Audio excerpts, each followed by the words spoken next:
My name is Francois Bladeau. I'm a minimally invasive GYN surgeon and a trial attorney that practices medical negligence, medical malpractice, and medical device law in Birmingham, Alabama. My father was a OBGYN doctor, and I had a brother that a year older than me that ultimately went to medical school. When I finished playing ball, I spent a summer clerking at the New York Supreme Court in Albany, New York, and just thought that lawyers were just not really nice people. I was going to go to law school, but still had a bad flavor about lawyers. I wasn't sure what I was going to do, and my dad said, well, why don't you go be a surgeon? And so I spent a year taking up some classes because I hadn't taken all the prerequisites for medical school.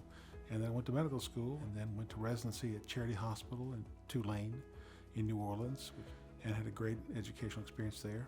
And then went to practice in Birmingham in 1991, practicing OBGYN, doing surgery and delivering babies. A few years later, decided to go back and get my law degree. Did that really because I was concerned about patient advocacy. And I could see that things were changing in healthcare. And it's really interesting because I'm from the generation that saw healthcare as it used to be and was there when healthcare transitioned into a business model, into big business.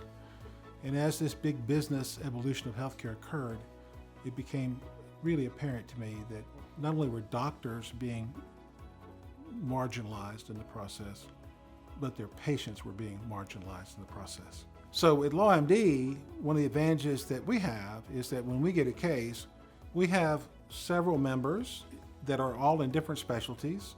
So we can take that case and send it to one of our lawyers, that's a physician, who's got special expertise in that area, and he can look at that case and then make a decision pretty quickly who really needs to look at the case to give us that bottom line, most in-depth evaluation.